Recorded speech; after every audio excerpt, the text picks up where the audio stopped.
웰터급 랭킹을 향한 코리안 타이슨 고석현의 여정에 사상 최악의 변수가 발생했습니다.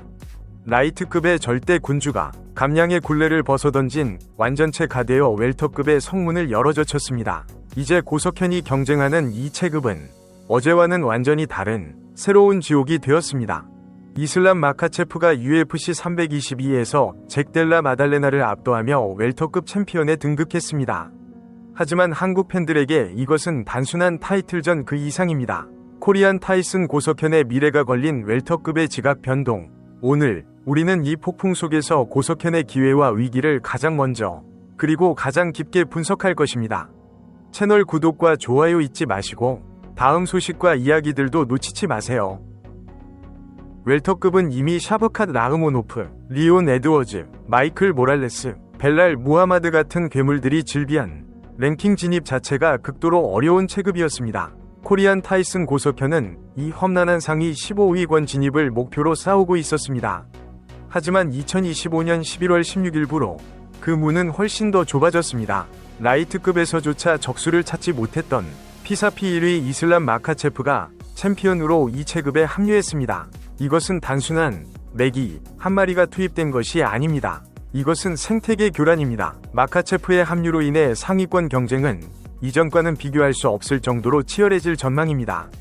기존의 상위 랭커들조차 마카체프라는 절대 강자의 존재만으로 엄청난 부담을 안게 되었습니다. 라이트급에서 그가 보여준 절대적 지배력을 웰터급에서도 이어갈 경우 챔피언 벨트를 노리던 기존 강자들의 계획은 완전히 틀어지게 됩니다. 그렇다면 이 새로운 구도 속에서 고석현 선수의 랭킹 진입 시나리오는 어떻게 될까요? 첫째, 이것은 명백한 위기입니다. 웰터급에서 살아남기 위한 기준점이 상상 이상으로 높아졌습니다. 마카체프라는 절대적인 그래플링 기준점을 넘지 못하거나 혹은 그와 유사한 수준의 방어 체계를 갖추지 못한다면 랭킹 진입은 고사하고 웰터급에서 생존 자체가 어려워졌습니다. 둘째, 그럼에도 불구하고 역설적인 기회가 존재할 수 있습니다. 마카체프라는 거대한 태풍이 상위 랭커들을 뒤흔들면서 기존의 매치업이 재조정될 수밖에 없습니다. 마카체프와의 대결을 피하거나 혹은 그에게 패배하며 순위가 하락하는 랭커들이 발생할 것입니다. 이 혼란스러운 시기에 고석현 선수가 랭커 문턱에 있는 선수들이나 혹은 하락세의 베테랑을 상대로 인상적인 승리를 거둔다면 예상보다 빠른 속도로 상위 15위권 진입을 노려볼 수도 있습니다. 하지만 분명한 것은 이것입니다. 코리안 타이슨 고석현이 마주한 웰터급은 어제와는 완전히 다른 훨씬 더 무자비한 정글이 되었습니다. 그렇다면 이 새로운 시대는 어떻게 시작되었는가? 이 거대한 지각 변동은 어떻게 일어났는가? 2025년 11월 16일 격투 스포츠의 성지 미국 뉴욕 메디슨 스퀘어 가든에서 열린 UFC 322 메인 이벤트로 돌아가야 합니다. 웰터급의 새로운 챔피언 2016년 데뷔 초 2연패 이후 단 한 번도 패하지 않았고 UFC 데뷔 후 8연승을 달리던 잭 델라 마달레나. 그의 첫 번째 방어전 상대는 라이트급 벨트를 자진 반납하고 올라온 이슬람 마카체프였습니다. 결과는 3에서 0. 3명의 심판 모두 50에서 45를 채점한 전원일치 판정승. 이 숫자는 단순한 승리가 아니라 25분간의 완벽한 지배와 해체를 의미합니다. 경기는 처음부터 끝까지 일방적이었습니다. 마카체프는 자신이 왜 현존 최강의 그래플러인지 증명했습니다. 그는 특유의 레슬링 압박을 기반으로 시도하는 모든 테이크다운을 성공시켰습니다. 마달레나는 상위 포지션을 장악한 마카체프의 늪에서 벗어나기 위해 필사적으로 몸부림쳤지만 탈출할 기회조차 거의 허용되지 않았습니다. 마카체프는 장시간 동안 상위 포지션을 유지하며 마달레나의 체력과 위지를 꺾어 놓았습니다. 더욱 충격적인 것은 타격전이었습니다. 공식 타격 집계 123대 32, 유효타 숫자에서 거의 4배에 가까운 압도적인 차이가 발생했습니다. 마카체프는 마달레나의 스텝을 묶기 위해 종아리를 반복적으로 공략하는 하체 공격을 성공시켰고 그라운드에서는 조금의 빈틈도 허용하지 않는 압도적인 포지션 우위를 바탕으로 5라운드 전체를 완벽하게 운영했습니다. UFC 8연승의 무서운 기세로 챔피언에 올랐던 마달레나는 테이크다운 방어, 스탠딩 교환, 포지션 전환 그 어느 것 하나 제대로 된 반격을 보여주지 못했습니다. 챔피언의 첫 방어전은 그렇게 너무나도 일방적으로 막을 내렸습니다. 이 승리로 이슬람 마카체프는 코너 맥그리거, 조르주 생 피에르, 아만다 누네스 등에 이어 UFC 역사상 11번째로 두 체급 정상에 오른 선수가 되었습니다. 또한 UFC 16연승을 기록하며 스파이더 앤더슨 실바가 보유했던 UFC 최다 연승 기록과 어깨를 나란히 했습니다. 경기 후 마카체프는 감격에 찬 목소리로 말했습니다. 평생 꿈꾸던 순간이었습니다. 그는 이어 감량 부담 없이 5라운드를 치르니 훨씬 수월했습니다. 상대가 내 전략을 알아도 아무도 나를 멈추게 하지 못합니다. 라며 절대적인 자신감을 드러냈습니다. 하지만 마카체프의 야망은 웰터급 챔피언 벨트에서 멈추지 않았습니다. 그는 옥타곤 인터뷰에서 차기 상대를 호명하는 대신 훨씬 더 거대한 그림을 제시했습니다.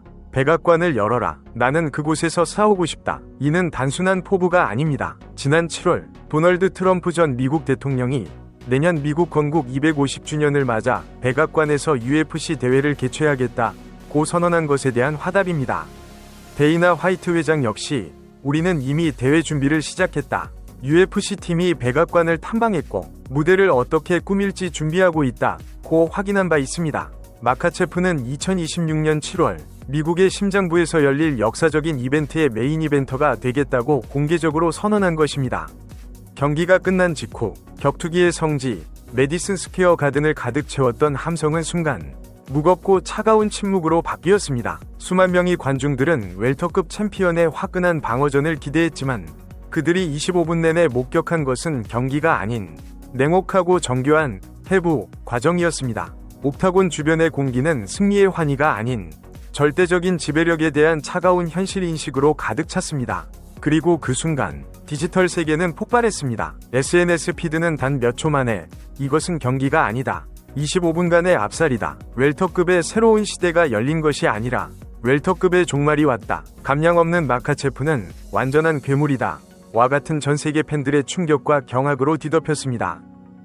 일각에서는 마카체프 특유의 스타일에 대해 지루한 그래플링쇼라는 비판도 존재했지만 대다수의 팬들과 전문가들은 스코어 카드에 찍힌 50에서 45라는 숫자가 의미하는 절대적인 격차에 경악을 금치 못했습니다.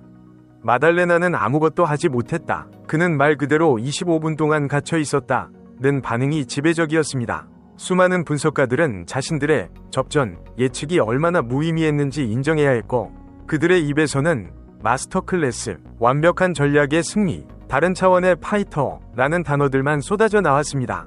이 한 경기로 웰터급의 기존 랭킹 시스템과 강자들의 서열은 사실상 그 의미를 잃었습니다. 이제 웰터급에는 단 하나의 기준, 이슬람 마카체프라는 절대 기준만이 존재하게 되었습니다. 이슬람 마카체프는 UFC 322에서 단순한 승리가 아닌 웰터급의 새로운 시대를 선포했습니다. 라이트급을 지배했던 그의 그래플링은 웰터급에서도 여전히, 아니, 오히려 더 강력했습니다. 이제 웰터급의 모든 파이터들, 그리고 그 정상을 바라보는 코리안 타이슨 고석현은 단 하나의 질문에 답해야 합니다. 어떻게 마카체프라는 기준점을 넘어설 것인가? 여러분은 이 새로운 웰터급의 구도 속에서 고석현 선수가 어떤 전략으로 이 지옥도를 뚫어야 한다고 보십니까?